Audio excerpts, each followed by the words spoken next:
Hi, everyone. This is Nona Jordan. This week, I'm coming to you with some perspective and practices to bring you back to yourself when the world slides into chaos. So, this week has been very scary for many people, if not everyone who's paying attention. At the same time, it's important to note that climate events, political drama, injustice, and war will continue. They will continue as long as humans live on this planet. So, whether you are studiously trying to ignore world events or you become consumed with scrolling and then feeling overwhelmed, or if you're even somewhere in the middle, our collective psyche feels the weight of the suffering in the world. It's important to decide what you do and how you respond. So many of the people I've spoken to this week have really ended up kind of freezing. They become obsessed with scrolling and being involved in witnessing what's happening in Europe. It can be anywhere. It can be anything. It can be wildfires. It can be flooding. It can be tsunamis. It can be storms.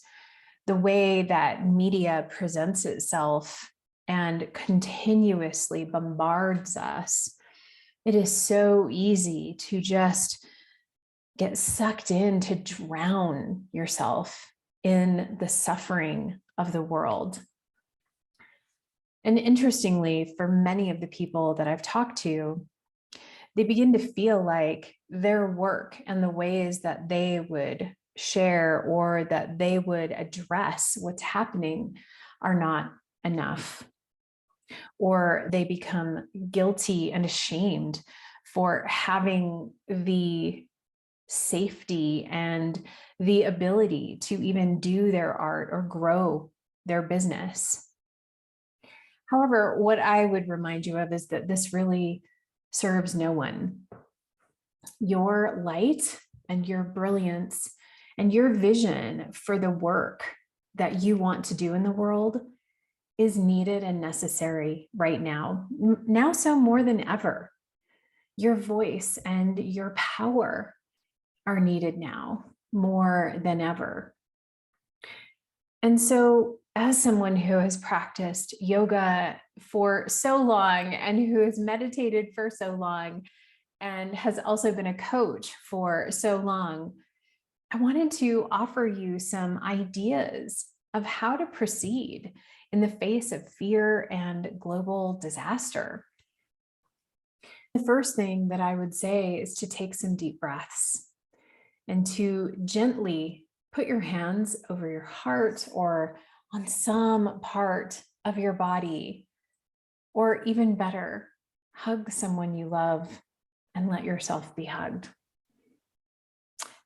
Take note of what is here for you now: the people, the comforts, the freedoms, and the safety that is available to you in this moment. Now, it's true that uncertain, horrific events are unfolding in the world, and the sun is shining in the Northern Hemisphere. Spring is coming. You are most likely warm and safe and loved by many. There is room for the grief and the fear, and also the pleasures and the goodness of life. One of my favorite sayings from Jon Kabat-Zinn, who teaches a secular form of Buddhism, is full catastrophe living.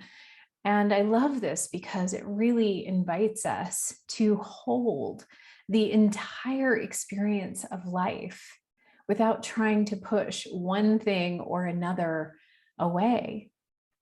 So it's important to remember that all of your experiences, all of your feelings really can and should be welcome.